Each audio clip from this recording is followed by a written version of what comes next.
नमस्कार, स्वागत है आपका इंडिया न्यूज में और आपके साथ मैं हूं राजीव शर्मा। मोदी का दम गया पाप का परमाणु बम।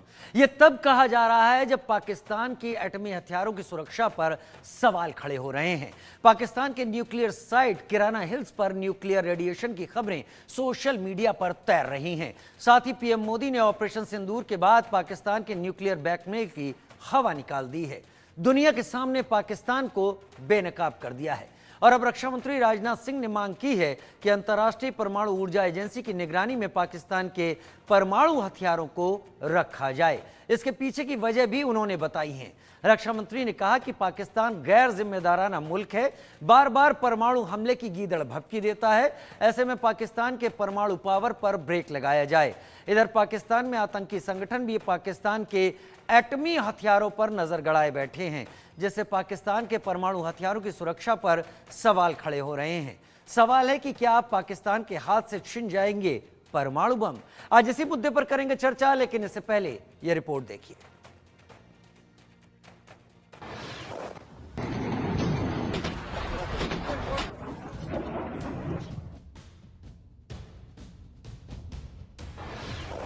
ऑपरेशन सिंदूर से पाकिस्तान कांप गया। पाकिस्तान का सरगोदा एयरबेस धुआं धुआं हो गया। मुनीर का सैन्य ठिकाना तबाह बर्बाद हो गया। लेकिन दुनिया में तब हड़कंप मच गया जब इसी सरगोदा एयरबेस से कुछ ही दूरी पर किराना हिल्स में न्यूक्लियर रेडिएशन की खबरें सोशल मीडिया पर तैरने लगी। दावा किया जाने लगा कि एयरबेस पर हुए हमले में पाकिस्तान के परमाणु हथियारों को भी नुकसान पहुंचा है। इन दावों को हवा तब और मिली जब मिस्र का कार्गो विमान पाकिस्तान में दाखिल हुआ। दावा किया गया कि इस कार्गो विमान के जरिए बोरॉन नाम का रासायनिक तत्व लाया गया था, जिसका इस्तेमाल परमाणु संयंत्रों की सुरक्षा और मरम्मत में किया जाता है। इसके साथ ही अमेरिकी ऊर्जा विभाग के परमाणु आपातकालीन सहायता विमान के पाकिस्तान में देखे जाने की खबरें सोशल मीडिया पर छा गई। लेकिन भारत ने साफ किया उसके निशाने पर पाकिस्तान के परमाणु ठिकाने नहीं थे। उसने पाकिस्तान के न्यूक्लियर सेंटर पर हमला नहीं किया। That Kirana Hill houses some nuclear installation. We did not know about it. Okay. And we've not hit Kirana Hills, whatever is there. Okay. I did not brief in my briefing yesterday. Thank you. Kirana hills पर हमले की खबरों को भारत ने खारिज किया है, लेकिन पाकिस्तान के एटमी हथियारों की सुरक्षा पर सवाल खड़े होने लगे हैं। सवाल इसलिए क्योंकि पाकिस्तान के परमाणु हथियारों पर जैश, लश्कर और हिजबुल जैसे आतंकी संगठनों की नजर है। टीटीपी यानी तहरीक-ए-तालिबान पाकिस्तान भी एटम बमों को हासिल करना चाहता है। वहीं पाकिस्तान के खिलाफ मोर्चा खोले बलूच लिबरेशन आर्मी की नजर भी पाकिस्तान के एटमी ठिकानों पर है।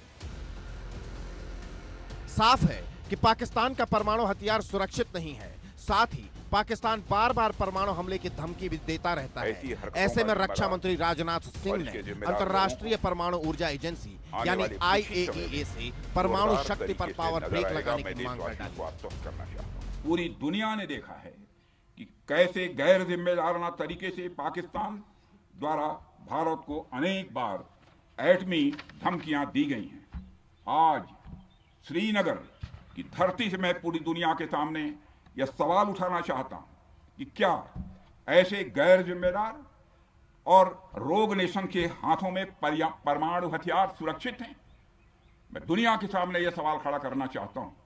मैं मानता हूं कि पाकिस्तान के एटमी हथियारों को IAEA international atomic energy agency की निगरानी में लिया जाना चाहिए। राजनाथ सिंह से पहले पीएम मोदी ने भी पाकिस्तान की न्यूक्लियर ब्लैकमेल वाली धमकी पर करारा जवाब दिया था। पीएम ने सख्त लहजे में कह दिया था कि न्यूक्लियर ब्लैकमेल वाली धमकी बर्दाश्त नहीं की जा सकती। कोई भी न्यूक्लियर ब्लैकमेल भारत नहीं सहेगा। न्यूक्लियर ब्लैकमेल की आड़ में पनप रहे आतंकी ठिकानों पर भारत सटीक और निर्णायक प्रहार करेगा। पाकिस्तान के न्यूक्लियर ब्लैकमेल को पीएम मोदी ने फेल कर दिया। पूरी दुनिया के सामने पाकिस्तान को बेनकाब कर दिया। और अब जब रक्षा मंत्री राजनाथ सिंह ने अंतर्राष्ट्रीय परमाणु ऊर्जा एजेंसी से पाकिस्तान के परमाणु हथियारों पर निगरानी की मांग की है, तो सवाल है क्या पाकिस्तान के हाथ से परमाणु बम छिन जाएगा? क्या पाकिस्तान का परमाणु वाला खेल खत्म हो जाएगा? Bureau report, India news. खास मेहमान मेरे साथ इस वक्त जुड़ रहे हैं चर्चा करने के लिए और एक बड़ा पैनल है मेरे साथ। आज major general Brajesh Kumar defence expert के तौर पर मेरे साथ इस वक्त जुड़ रहे हैं। मेजर जनरल रिटायर्ड राजन कोचर मेरे साथ डिफेंस एक्सपर्ट के तौर पर जुड़ रहे हैं और निपुण आलम बयान विदेश मामलों के जानकार के तौर पर मेरे साथ इस वक्त जुड़ रहे हैं। मेजर जनरल ब्रजेश कुमार, शुरुआत में आपके साथ ही कर लेता हूं और वाकई आप दोनों के होते हुए हम समझ पाएंगे कि वर्तमान पोजीशन, वर्तमान कंडीशन के दौर में भारत अपने को कहां पाता है। पाकिस्तान लगातार भारत के सामने न्यूक्लियर थ्रेट देता रहा है, लेकिन इस बीच सोशल मीडिया उन खबरों से पटा पड़ा है जहां पर हम बात किराना हिल्स, जो कि मुशाफ एयरबेस से करीब 20 किलोमीटर की दूरी पर ही है, वहां से जुड़ी हुई कई खबरें निकलकर सामने आ रही हैं। क्या पाकिस्तान वाकई एक गैर जिम्मेदाराना एटॉमिक स्टेट है जो अपनी एटॉमिक वेपन्स, जिनकी वो धमकी देता रहता है, उनकी डिफेंस नहीं कर सकता, या फिर पाकिस्तान आदतन इस तरीके की हरकतें करता है और फिलहाल आ रही खबरें पाकिस्तान की इस कमजोरी को ही सामने रखती हैं? Major general Brajesh Kumar. राजीव जी, ये पाकिस्तान का ये एक ऑपरेशनल प्लान रहा है इंटरनेशनल एरिना में, न्यूक्लियर वेपन को इस्तेमाल करना या इस्तेमाल करने की धमकी देना। पहला हिंदुस्तान के साथ कि आप कुछ करोगे तो हम भी न्यूक्लियर पावर है और हम आपको बर्बाद कर सकते हैं या हम एक दूसरे को बर्बाद कर सकते हैं। पहली बार ये बात कही गई थी 1988 में। उस समय शायद हम और पाकिस्तान दोनों ही शायद स्टेटेड न्यूक्लियर पावर नहीं थे, मगर पाकिस्तान का शायद थोड़ा सा इसमें बढ़त हासिल हो, उस समय की बात। अब देखेंगे कि जब हम आगे जो हमारे बीच में जो चलता रहा है सिलसिला टेरर अटैक का, या देश के हार्टलैंड में, कमर्शियल सेंटर में या कश्मीर में, और हमारा उसका रिस्पॉन्स, ये ध्यान हम हमेशा रखते रहे हैं कि वो एक न्यूक्लियर पावर है। दर्शकों को याद होगा कारगिल में ये कहा गया था, भारतीय सेना, वायुसेना LOC को क्रॉस नहीं करेगी और हमारा काम मुश्किल हो गया था। हमारी जो पराक्रम में जो पूरी डिप्लॉयमेंट हो गई थी पार्लियामेंट अटैक के बाद में, डिप्लॉयमेंट रही, रुकी रही। 26/11 को बंबई में जब हमला हुआ, 160-70 लोगों की जाने गई और हमारे कमर्शियल सेंटर में हुआ, हम रुके रहे। तो ये दर्शाता है कि उसकी धमकी काम कर रही थी। ये पहली दफा है पिछले कुछ सालों में कि हमने उसको धमकी को नाकाम किया है। उड़ी के अंदर हमने पाकिस्तान ऑक्युपाइड कश्मीर में अंदर जाके मारा। पुलवामा में हमने जो अटैक किया वो डीपर इनसाइड मारा, POK के अंदर। और अभी हमने उनके पंजाब प्रोविंस जो कहते हैं हार्टलैंड है पाकिस्तान का, वहां मारा। और इसके बाद आपने अपने प्राइम मिनिस्टर का बयान देखा कि अभी हम उस तरह के धमकी से, गीदड़ भक्ति से नहीं डरेंगे। माने हम इस स्टेज पे पहुंच गए हैं कि हम खुल के कहीं भी पाकिस्तान के ऊपर में वार कर सकते हैं, जो कि न्यूक्लियर थ्रेशोल्ड से कम होगा। तो ये एक बहुत बड़ी उपलब्धि है और ये एक पॉइंट था। दूसरा पॉइंट जो पाकिस्तान खेलता रहा, इसी के साथ में दुनिया को बताता रहा, देखिए हिंदुस्तान गड़बड़ करेगा तो हम न्यूक्लियर वेपन का इस्तेमाल करेंगे, न्यूक्लियर युद्ध कर सकते हैं। और इसके बयान में आप देखेंगे पूरी दुनिया में ये नैरेटिव एक्सेप्टेड था कि भाई साउथ एशिया एक फ्लैश पॉइंट है। आप दौड़ाइए नजर पिछले 35 साल से, 40 साल से, दोनों न्यूक्लियर पावर स्टेट है, रिस्पॉन्सिबल है नहीं रिस्पॉन्सिबल है। और ये एम्बिग्यूटी बाय डिजाइन रखी गई थी। एक गरीब, एक पुअरर देश जो हमारा नेबर है, जो कमजोर है हर एक मामले में, आबादी, क्षेत्रफल, economy, comprehensive national power, army, navy, air force, लेकिन हम शायद पहले उतने स्ट्रांग नहीं थे या उसका आभास नहीं था, दोनों ही शायद चीजें सही हो, लेकिन आज हम स्ट्रांग हैं और उससे ज्यादा हमें इसका आभास है कि हम स्ट्रांग हैं और सक्षम हैं। तो इस करके इस जो पाकिस्तान की जो टैक्टिक्स रही है न्यूक्लियर के ऊपर में, हम उसको नजरअंदाज या उसको काबू कर पाए। ठीक है। जो विषय आपने बताया, किराना hills, Khushab nuclear power plant और सरगोधा, ये एक ट्रायंगल है। सरगोधा और किनारा हिल्स के बीच की दूरी करीब 10-12 किलोमीटर है और वहां से कुशाब जो थर्मल जो न्यूक्लियर पावर प्लांट है 60 किलोमीटर दूर पे झेलम नदी पे रखा गया। तो ये बड़ा इंपॉर्टेंट कॉम्प्लेक्स है और सही तरीके से हम वहां गए हुए हैं। उसको हमने बम किया, आप लोगों ने तस्वीर दिखाई है सरगोधा एयरफील्ड की, दोनों एंड पे क्रेटर थे।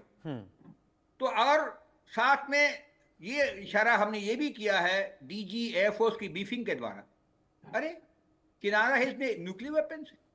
तो हम एक जिम्मेदार देश हैं और न्यूक्लियर इशू पे और ही समझदार हैं। उसके ऊपर हमारी संधि भी है पाकिस्तान के साथ जी। 31 दिसंबर 1988 में हमारी एक संधि भी है कि हम एक दूसरे को न्यूक्लियर वेपन्स या स्टोरेज या मटेरियल या टेस्टिंग के ऊपर में हम कोई बमबारी नहीं करेंगे और हर एक साल 1 जनवरी को अपनी लिस्ट भी का भी आदान प्रदान करेंगे। ठीक है सर। ये हमारी जगह ठीक है। उस करके देखते हुए हम जिम्मेदार पावर ठीक है लेकिन सर। आपका जो शक है उसको मैं दोबारा बता दूं जरा। हमें शक ये है कि जो अभी कल देखा आपने, आतंकवादियों को 1-1 करोड़ रुपए दिए गए हैं। इसका मतलब आतंकवादी संगठन जो है पाकिस्तान आर्मी के पाले पोसे हैं और उनके कुत्ते हैं। तो अगर वो इतने प्रेम है तो शायद वो कोई गड़बड़ कर बैठे, ये हमारा अंदेशा है।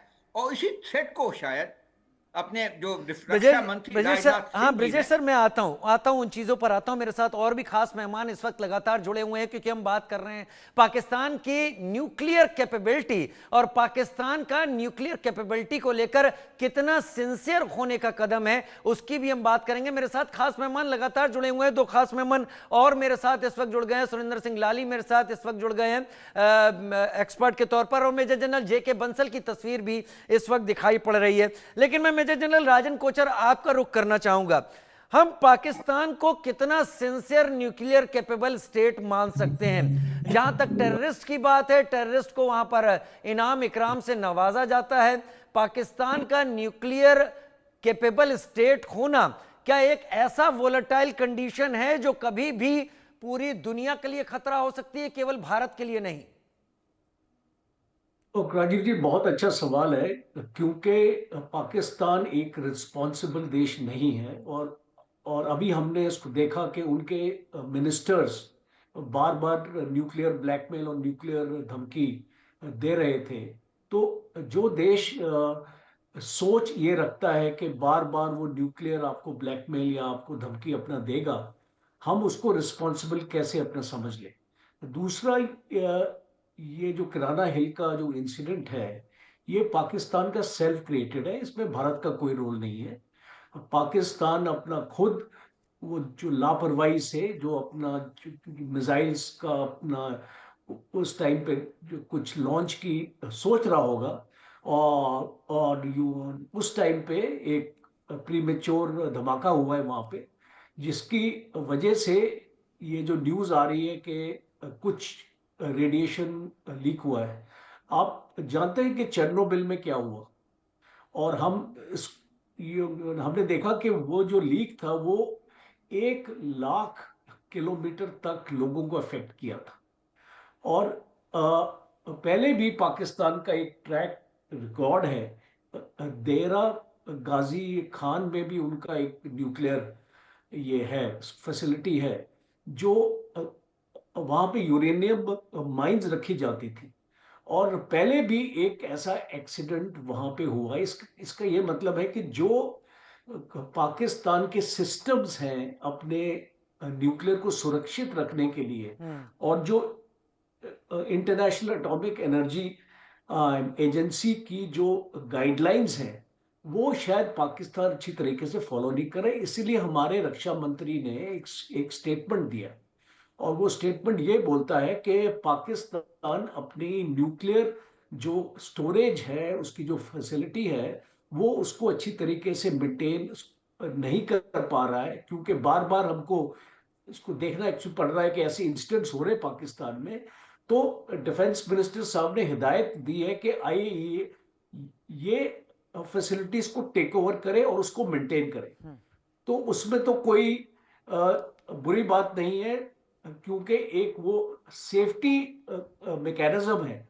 और जैसे आपने बताया कि अगर ये न्यूक्लियर लीक हो जाता है तो ये पूरे वर्ल्ड के लिए भी खतरा हो सकता है, पाकिस्तान अकेले के लिए नहीं, बिकॉज ये स्प्रेड कर सकता है और शहरों में और जगहों में। और जैसे आपको मैंने बताया कि 1 लाख स्क्वायर किलोमीटर को इसने अफेक्ट किया था, तो पाकिस्तान के जो नेबर्स हैं और उनके साथ वाले देश हैं वो भी इफेक्ट होते हैं। तो ये आई थिंक पाकिस्तान की हित में होगा कि वो अपने पूरे सिस्टम्स को चेक करें, अच्छी तरीके से करें और आईएईए की मदद ले। ये देखिए, ये जो ट्रीटीज की हम बात करते हैं ना, जो 1988 में साइन हुई थी, 1991 में 27 जनवरी को लागू हुई थी, और हर एक साल 1 जनवरी को हम एक दूसरे को जानकारी देते हैं, इसका कोई मतलब नहीं है ट्रीटीज का। क्योंकि लड़ाई में, और जैसे अभी हमने देखा ऑपरेशन सिंदूर के टाइम पे, ये पाकिस्तान तो कोई भी ट्रीटी को फॉलो नहीं करता है। और ये जेनीवा कन्वेंशन के तहत आर्टिकल 56 और आर्टिकल 15 भी है, जो भी ये पाकिस्तान को हिदायत अपना देता है कि इस तरीके की लापरवाही नहीं हो सकती है। और इसीलिए ये बहुत सही वक्त है, आपने इसको बहुत अच्छा अपना प्रोग्राम निकाला है इसके ऊपर, जागरूकता देने के लिए अपने भारत में भी और अपने वर्ल्ड में भी, कि अभी टाइम आ गया है, पाकिस्तान के ऊपर भरोसा नहीं कर सकते। जिस तरीके की लापरवाही वो कर रहे हैं, वो कोई टेररिस्ट के हाथ तो नहीं लगेगा, बिकॉज अभी वो एक सिचुएशन ऐसी आई नहीं है पाकिस्तान में। But at the same time जो पाकिस्तान की डिफेंस एस्टेब्लिशमेंट है, पाकिस्तान की फौज है, जो इस फैसिलिटी को मैनेज करती है, वो शायद कॉम्पिटेंट नहीं है। और वर्ल्ड इसका जो चांस नहीं ले सकता इस कॉम्पिटेंस का। और इसीलिए मैं स्ट्रांगली रिकमेंड करता हूं कि इंटरनेशनल एटॉमिक एनर्जी एजेंसी इसमें दखल दे और पाकिस्तान की न्यूक्लियर फैसिलिटीज को टेक ओवर करे और उसको मेंटेन करे। मेजर जनरल राजन कोचर का यहां पर जोर है कि आईएईए को दखल देना बहुत जरूरी है, क्योंकि ये केवल भारत के लिए प्रॉब्लम नहीं है, ये प्रॉब्लम पूरे वर्ल्ड के लिए है। अगर हम टेंटेटिव या एक जो कैलकुलेशन आ रहा है 170 एटॉमिक वॉरहेड्स का पाकिस्तान के पास, वो भी अपने आप में इतने हैं कि एक बड़ी तबाही आ सकती है। लेकिन एक बड़ी खबर ले लें, उसके बाद मैं रुक करूंगा। निपुण आलम बयान मेरे साथ जुड़े हुए हैं लगातार, और बाकी सुरेंद्र सिंह लाली जुड़े हुए हैं, मेजर जनरल जेके बंसल भी जुड़े हुए हैं। बड़ी खबर यह कि विदेश मंत्री डॉक्टर एस जयशंकर ने अपना बयान सामने रखा है, सिंधु जल संधि पर रोक जारी रहेगी। पाकिस्तान के वाटर रिसोर्सेज मिनिस्ट्री की तरफ से एक खत कल भेजा गया था, और एस जयशंकर का बयान पाकिस्तान से सिर्फ पीओके पर बात होगी और टेरर पर बात होगी। पाकिस्तान पीओके को खाली करे और हम सारी चीजें फिर आगे बातचीत की टेबल पर ले आएंगे। डॉक्टर एस जयशंकर ने क्या कहा, सुन लेते हैं। The Indus Waters Treaty is held in abeyance and will be continued to be held in abeyance until cross-border terrorism by Pakistan is credibly and irrevocably stopped. So, sometimes the Kashmir issue has been brought up. Again, the only thing which remains to be discussed on Kashmir is the vacation of illegally occupied Indian territory in Pakistan occupied Kashmir. We are open to discussing that with Pakistan. Doctor S Jaishankar ने साफ कर दिया कि पाकिस्तान अब जितनी भी कोशिश कर ले, जो हालात पैदा हुए ऑपरेशन सिंदूर के बाद और पाकिस्तान और भारत के एक्शन के बाद, उसके बाद पाकिस्तान को लग गया कि अब पाकिस्तान को इस पर रिक्वेस्ट करनी होगी, और पाकिस्तान ने पानी रिलीज करने की मांग की और बातचीत की भी मांग की है। लेकिन डॉक्टर एस जयशंकर ने चीजों को शब्दों में पिरोते हुए साफ कर दिया, ये तब तक संभव नहीं है जब तक टेरर खत्म नहीं होता और बातचीत अब पीओके पर होगी। लेकिन निपुण आलम बयान मेरे साथ इस वक्त जुड़े हुए हैं। निपुण सर, हम बात कर रहे हैं पाकिस्तान की न्यूक्लियर कैपेबिलिटी की, वो कैपेबिलिटी जो अक्सर डर की जगह पर इस्तेमाल की जाती है। बयान तो हम बहुत सारे सुन चुके हैं कि हमने अपने चौकों में या किचन में सजाने के लिए नहीं रखे हैं, ये हमने भारत के लिए रखे हुए हैं। और उसके बाद की सिचुएशन हम सभी जानते हैं। एक्चुअली विद सैटेलाइट इमेजेस हमने बहुत कुछ साफ कर दिया है कि कहां क्या किस तरीके की हालत है। और जो केओस इस वक्त सोशल मीडिया पर आ रहे हैं, खास तौर पर वॉर से जुड़ी हुई जो वेबसाइट्स हैं, वो जो बातें सामने रख रही हैं, वो बहुत डेंजरस सिचुएशन सामने रख रही हैं। लेकिन मुझे ये समझाइए और मेरे दर्शकों को निपुण सर, न्यूक्लियर थ्रेशोल्ड क्या होता है? पाकिस्तान के लिए न्यूक्लियर थ्रेशोल्ड आखिर है क्या? कब वो ये तय कर सकता है कि वो इस धमकी को हकीकत में बदल देगा? देखिए राजीव जी, पहले तो मैं दो बात कहूंगा। एक रैंड ग्लोबलाइजेशन ऑर्गेनाइजेशन है जो इस तरह की सारी खबरें देता है और उसने इस प्रकार को श्योर किया है कि पाकिस्तान में लीकेज हुआ है और इजिप्ट का एक स्पेशल एयरक्राफ्ट जो आपका बोरोन्स लेकर पहुंचा है। बोरोन्स जो है वो पूरा पूरा नील रिवर के आसपास पाया जाता है, जो लीकेज को रोकने के लिए काम करता है। और उसके बाद अमेरिका का एक स्पेशल विमान है बीच किंग एयरक्राफ्ट, वो इसीलिए है कि जिस प्रकार के लीकेज को रोकने के लिए। और ये पूरा जो हमारा वर्ल्ड का एयरलाइन जो रूट्स होता है उसकी ट्रैकिंग के द्वारा उन्होंने पिक्चर भी जारी की है कि ये लोग पहुंचे हैं, तो उसका मतलब कहीं ना कहीं सीरियस कंसर्न है। अब दूसरी बात क्या है, देखिए पाकिस्तान का जो भी आपका बात चल रही थी, न्यूक्लियर वेपन वॉरहेड की बात करें, देखिए एक तो पाकिस्तान का जो रवैया है वो एक गैर जिम्मेदार रवैया है। और हम देखें नॉर्थ कोरिया और ईरान को जो न्यूक्लियर वेपन दिया गया या इस प्रकार की टेक्नोलॉजी ट्रांसफर को लेकर अक्सर पाकिस्तान की बातें आती रही। वो बात अलग है कि चीन अमेरिका उन आवाजों को बार बार दबाते रहे।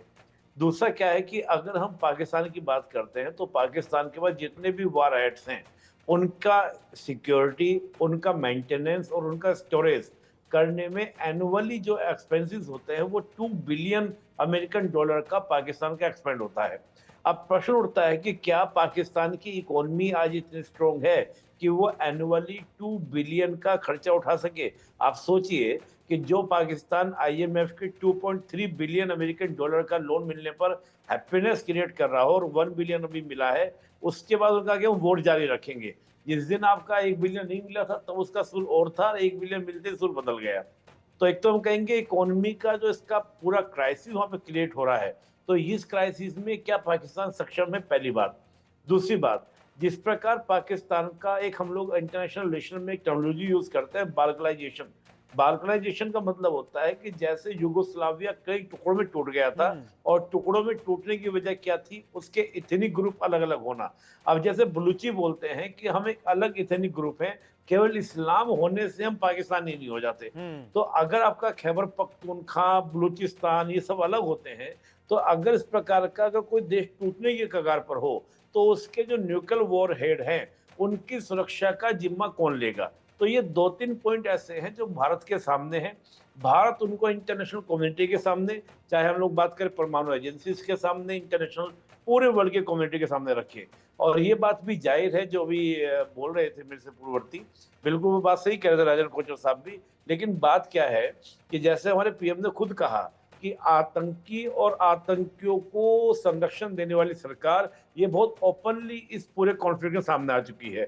और मुझे एक पुरानी मूवी याद आ रही है, मैंने एक सनी देओल साहब की पुरानी मूवी देखी थी द हीरो, उसमें इस बात को बहुत स्पष्ट दिखाया गया था कि आतंकी किस प्रकार प्रयास कर रहे हैं। तो बात यह है कि एक तो पाकिस्तान का जो रवैया है, जिसको हमेशा बोलता हूं कि mad child with loaded gun, एक पागल बच्चा है जो लोडेड गन को लेकर घूम रहा है और वो कभी भी। लेकिन बात है कि पाकिस्तान को इस लोडेड गन की आवश्यकता क्या है? एक जिम्मेदार देश हो, ताकतवर देश हो, वो गन रखता है, समझ में आता है। लेकिन एक भूखा नंगा पटी जो फकीर जैसा जो देश हो वो अगर गन लेकर घूमेगा, तो मुझे याद आ रहा है कि पाकिस्तान के एक सीनेटर ने एक दिन कहा था कि पाकिस्तान का फंड की कमी है तो क्या दिक्कत है, एक हाथ में कुरान और एक हाथ में परमाणु बम लेकर दुनिया में घूमे, फंड की दिक्कत नहीं होगी। आज टर्की क्यों दीवाना है पाकिस्तान का? न्यूक्लियर वेपन, हार्ड वेपन के कारण, कि कहीं ना कहीं टर्की चाहता है कि वो टेक्नोलॉजी पाकिस्तान दे दे। तो मेरा कहना यह है कि दुनिया को ये बात समझनी पड़ेगी कि Pakistan not the threats only for the India, Pakistan is the threat for the all over the world. तो जिस दिन ये बात समझ पूरी वर्ल्ड को आ जाएगी तो मुझे लगता है कि समस्या आपका हमारा जो निदान है वो हो जाएगा। और कहीं ना कहीं डीन्यूक्लियराइजेशन पाकिस्तान का करना ही होगा, क्योंकि पाकिस्तान इस तरह के न्यूक्लियर वारहेड को संभालने में सक्षम नहीं है, किसी भी तरह से सक्षम नहीं है। जी जी मेरे साथ इस वक्त सुरेंद्र सिंह लाली भी इस वक्त जुड़े हुए हैं, विदेश मामलों के जानकार के तौर पर। सुरेंद्र सिंह लाली, मैं टॉपिक से इधर उधर नहीं जाऊंगा सर। इंटरनेशनली अब कुछ कंसर्न्स दिख रहे हैं। अब तक सभी दबी जुबान से बात कर रहे थे, अब कुछ उसके स्पिल्स हैं, जैसे न्यूक्लियर स्पिल हुआ होगा तो उसकी भी खबरें हैं, और इन खबरों के भी स्पिल्स जगह जगह दिखाई पड़ रहे हैं। क्या पाकिस्तान में कुछ ऐसा वाकई हो गया है जो पाकिस्तान गवर्नमेंट अब तक छुपा रही है? भारत सरकार अब तक इस पर बात नहीं कर रही है। किराना हिल्स की गहराइयों में क्या हुआ है, और क्या वो इतना खतरनाक है कि अगर वहां पर कोई बड़ी आंधी या तूफान आता है तो रेडियो एक्टिव वेव्स या रेडियो एक्टिव एयर चारों तरफ फैल सकती है?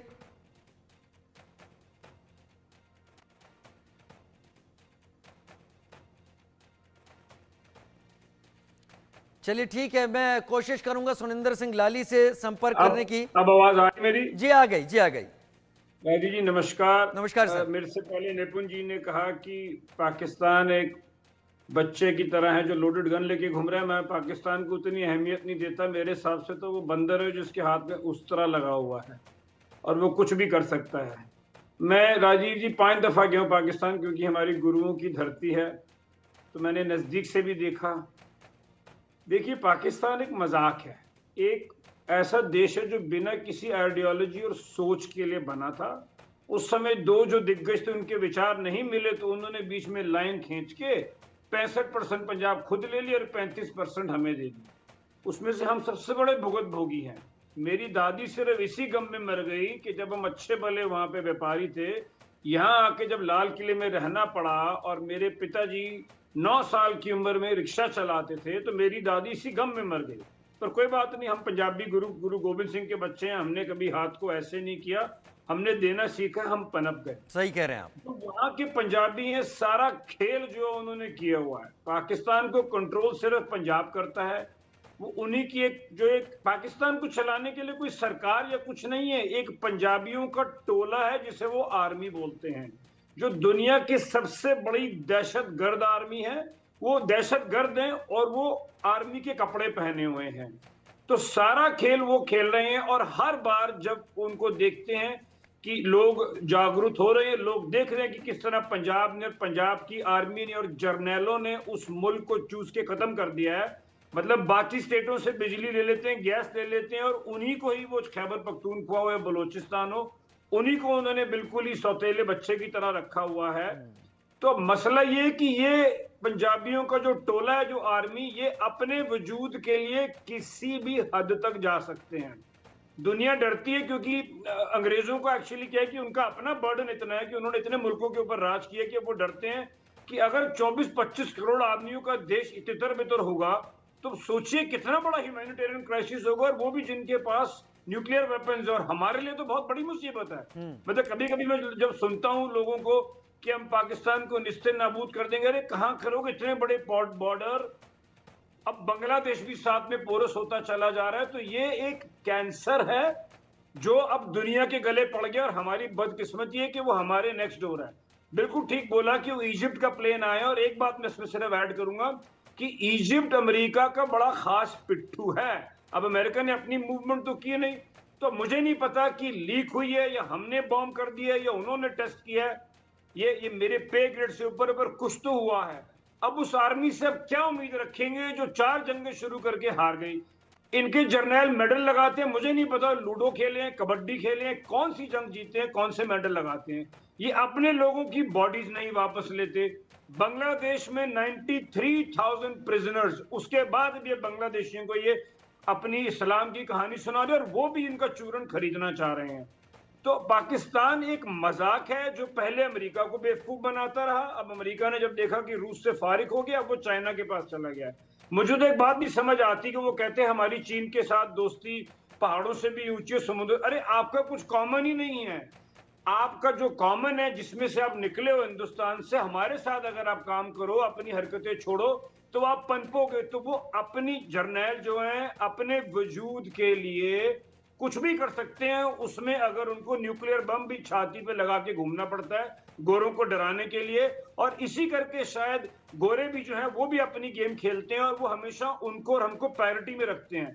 मुझे तो ये नहीं समझ आता कि हमारे और पाकिस्तान में कुछ कॉमन ही नहीं है। महाराष्ट्र की जीडीपी पाकिस्तान से ज्यादा है, मुथूट गोल्ड के बाद शायद जो गोल्ड है वो पाकिस्तान से ज्यादा है, उसके बाद भी ये गोरे गेम खेलते हैं। लेकिन अब गोरों को गेम नहीं खेलनी चाहिए, क्योंकि अगर ये न्यूक्लियर माता रानी ना करे कुछ होता है तो उसमें सारी दुनिया इंपैक्ट होगी। जो चीन उनका बना हुआ पीछे से, जो पर्दे के पीछे से खेल रहा है, वो भी इंपैक्ट होगा। तो अब बात बढ़ चुकी है और मैं पूरा समर्थन करता हूं हमारे डिफेंस मिनिस्टर साहब का और हमारी डिस्पेंसेशन का कि अब पानी सर से ऊपर निकल चुका है। वो मरना चाहते हैं, मरे, हमें कोई लेना देना नहीं, पर इतना रायता ना फैलाएं कि सारी दुनिया को ये बीमार कैंसर वाला मुल्क डुबो दे।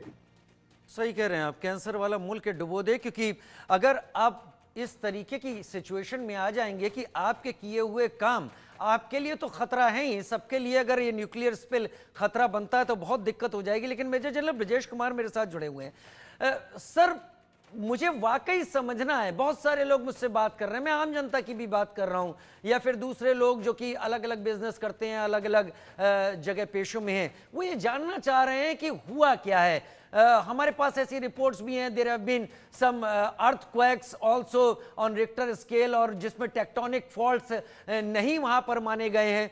क्या ये बहुत इशारा करते हैं कि वहां किराना हिल्स के अंदर कुछ ऐसा हो गया है जो कि अभी इररिपेयरेबल है, अंदर कुछ चल रहा है? और दूसरा सर ये बताइए, क्या हम तैयार हैं सर, क्या हम तैयार हैं इस न्यूक्लियर डिजास्टर के लिए?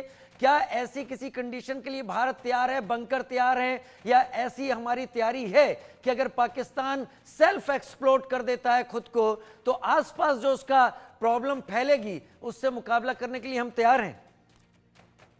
बड़ा जटिल सवाल पूछा है आपने। न्यूक्लियर वेपन्स का इस्तेमाल या एक्सीडेंटल फायरिंग और उसके फॉल आउट से बचने का तरीका। वैसे तो हम लोग नेबर हैं, हवा पश्चिम से आएगी तो फॉल आउट हमारे यहाँ भी होगा मोटे तौर पे, और पूरब से जाएगी तो फॉल आउट उधर भी होगा। एनीवे, जोक्स अपार्ट, हमें ये लगता है ये पाकिस्तानियों की एक चाल रही है। देखिए, न्यूक्लियर वेपन्स के जो मटेरियल्स होते हैं वो आम एमुनिशन डिपो में नहीं रखे जाते, वो पहाड़ों के अंदर कंक्रीट गड्ढे के अंदर बहुत सिक्योरिटी में होते। आम तौर पे किसी बम का उसके अंदर फोड़ना और प्रवेश करना, भेदना मुमकिन नहीं होता है। एक्सीडेंट्स तो हो ही सकते हैं, वो अलग बात है। ये बात भी सही है कि ये पूरे माहौल में जो हमारी बॉम्बिंग हुई है, किराना हिल्स, सरगोदा और ये पावर प्लांट बगल में है, ये एक इशारा करता है कि इनका एक क्रिटिकल एरिया रहा है। उसके अलावा जो रावलपिंडी और इस्लामाबाद के बीच में जो एयरबेस है, नूर खां बेस, उनके एयर चीफ के नाम पे, वो दूसरा, ये दोनों बहुत ही इंपॉर्टेंट है। कहीं ये चाल तो नहीं थी पाकिस्तानियों की कि वो हरकत करके दिखाएं, और पिकअप किया गया अमेरिकन सैटेलाइट से, हम लोगों ने भी पिकअप किया। और वो जो मैं कह रहा था शुरू में कि ब्लैकमेल, न्यूक्लियर ब्लैकमेल वो करते रहे हैं और बखूबी से उसका प्रयोग करते रहे हैं। पिछले जो हमने गिनाई है, 99 हो, 2009 हो, 16 हो, वो करते रहे। तो वो जब हरकत उन्होंने की है, ये शोशा बिजनेस हमें लग रहा है ज़्यादातर जो पिकअप किया गया। हमने भी पिकअप किया है और अमेरिकन तो किया ही है। और तब वो प्रेशर शुरू हुआ कि बंद करो ये।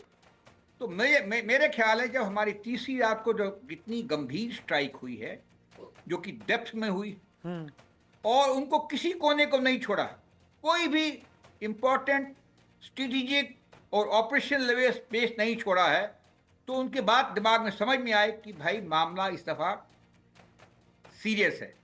तो शायद ये काफ़ी हद तक मुझे लगता है ये प्ले एक्टिंग की गई है अपने आप को बचाने के लिए। वो उनके जनरल्स के द्वारा। वो तब गया और फिर प्रेशर आया, फिर संदेश आया शायद डीजीओ के द्वारा, जबकि हमारे डिप्लोमेटिक संबंध नहीं है। ये जो हॉटलाइन है खुली नहीं है कि हम बातचीत करना चाहते हैं, रोकना चाहते हैं, और 5 बजे का सीज फायर हो गया। तो ये तो मुझे इनकी कहानी लग रही है। लेकिन एक बात और मैं थोड़ा सा बताना चाहता हूं, अगर हम आप परमिशन दें। जल्दी। हम सब लोग बातें कर रहे हैं कि देखिए वो विश्वासीय नहीं है, उस पर भरोसा नहीं कर सकते हैं, उनके जनरल ये हैं, इनके लोग वो हैं, उतने खराब हैं। इसी देखिए कहानी तो ये है कि हमको तो उनसे डील करना है। 30-35 साल से वो हमसे एसिमेट्रिक वॉर कर रहे हैं, या ग्रे जोन वॉरफेयर कर रहे हैं। हमें कोई रास्ता मिला है क्या? हमें अंदर देखना है, कोई हमारे लिए क्या करेगा अगर हम खुद ही नहीं कर सकते हैं।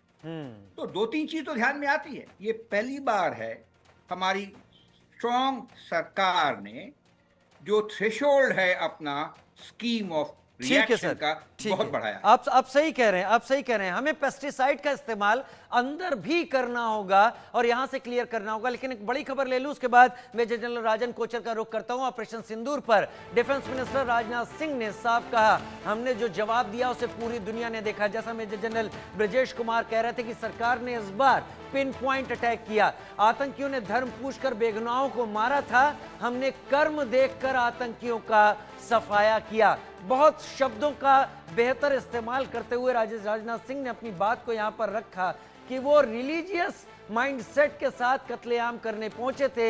हमने उनके काम को देखकर, उनके घिनौने काम को देखकर उनके खिलाफ एक्शन लिया।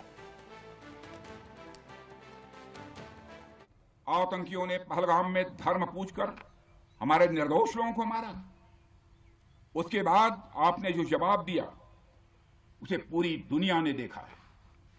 उन्होंने यह नहीं सोचा कि आम नागरिकों ने उनका क्या बिगाड़ा है, उन्होंने ऐसा क्या किया है कि उन्हें मार दिया जाए। पर मैं यह कहना चाहूंगा, आतंकियों ने भारतीयों को धर्म पूछकर देखकर मारा, धर्म पूछकर मारा, तो हमने आतंकियों को उनका कर्म देखकर मारा है। उन्होंने धर्म देखकर बेगुनाहों की जान ली, यह पाकिस्तान का कर्म था। हमने कर्म देखकर उनका खात्मा किया, यह हमारा भारतीय धर्म है। हमारे साथ जुड़े हुए हैं मेजर जनरल राजन कोचर। अगर मान लीजिए, मैं हाइपोथेटिकल सवाल रख रहा हूं, हो सकता है हकीकत में कभी ना हो, लेकिन फिर भी सवाल इसी तरीके से पूछे जाते हैं जो कुछ चल रहा हो। अगर मान लीजिए कोई न्यूक्लियर वेपन भारत की तरफ से पाकिस्तान की तरफ से भारत पर फायर कर दिया जाता है, और भारत ने जिस तरीके से इस बार पाकिस्तान की मिसाइलों और उनके ड्रोन्स को इंटरसेप्ट किया एयर डिफेंस सिस्टम के जरिए, और भारत अपने किसी एडी के जरिए इस मिसाइल को इंटरसेप्ट कर देता है, क्या एक्सप्लोजन के बाद एक न्यूक्लियर स्पिल या न्यूक्लियर ब्लास्ट का खतरा बनता है? या फिर हम ये माने कि ये एक प्रॉपर एक प्रोसीजर होता है, जब तक वो सिस्टम ट्रिगर नहीं करेगा तब तक कोई न्यूक्लियर ब्लास्ट की प्रॉब्लम नहीं है, अगर हमारा एडी उसको टाइम से खत्म कर देता है तो? क्या मैं गलत कह रहा हूं या सही कह रहा हूं सर? बहुत अच्छा सवाल है, बिकॉज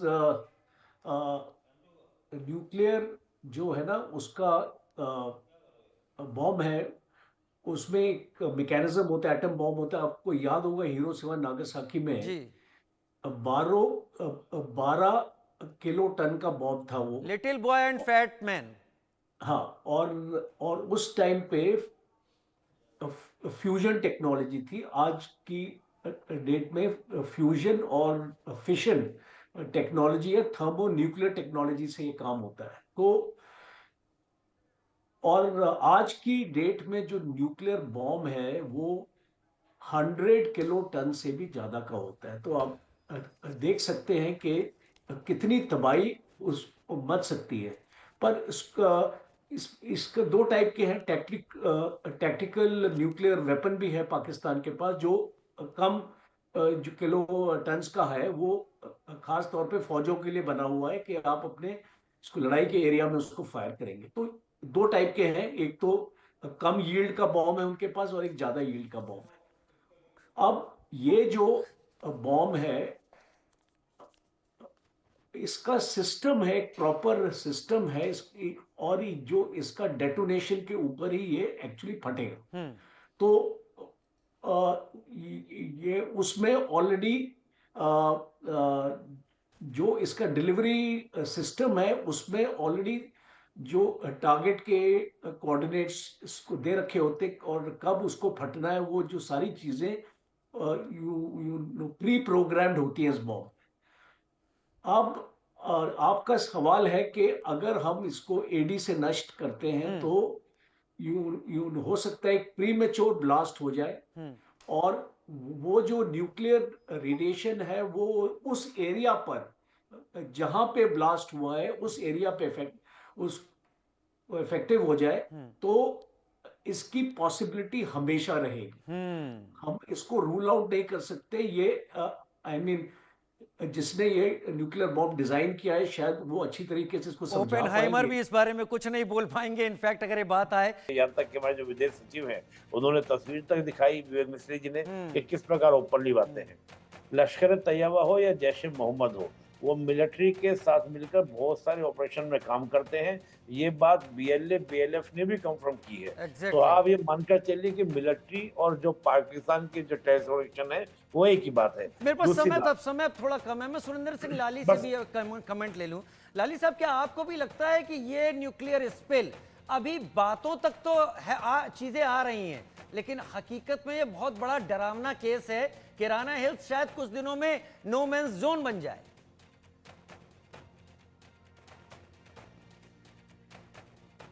सर अनम्यूट कर दीजिए जल्दी। देखिए राजीव जी, पाकिस्तान की आर्मी से you can expect the unexpected बोलते हैं। तो 100 बात की एक बात है कि वो अपने वजूद के लिए किसी भी हद तक गिर सकते हैं, क्योंकि वो कहते हैं हम तो डूबेंगे सनम, आपको भी लेकर डूबेंगे। इसीलिए मैं एक बात को जल्दी से कह दूं कि 78 साल में सिर्फ 7 साल पाकिस्तान की इकोनॉमी में खर्चे इकोनॉमी से ज्यादा हुए। तो वो एक फेल्ड मुल्क है, वो वेंटिलेटर पे, जिसे वेस्ट ने सिर्फ इसलिए रखा था कि स्ट्रेटेजिक लोकेशन के लिए, पहले यूएसएसआर को कंट्रोल करने के लिए, अब चाइना आ गया हमें कंट्रोल करने के लिए। तो वो एक रेंट एंड आर्मी कंट्री है। जैसे बैंड बाजा किराए पे मिलता है वैसे उनकी आर्मी किराए के लिए मिलती है। ये आप सही कह रहे हैं। ये एक ऐसा स्टेट है जिसका स्टेबल होना बहुत खतरनाक रहेगा। अगर ये पीसेस में हो तो कहीं ज्यादा बेहतर पूरी दुनिया के लिए और भारत के लिए भी। Major general Brajesh Kumar, major general Rajan Kochhar, Nipun sir और लाली साहब, आप सभी का बहुत शुक्रिया। आपने इतना वक्त निकाला, अपने अनुभव को हमारे साथ जाहिर किया। अब बढ़ते हैं अगली खबर।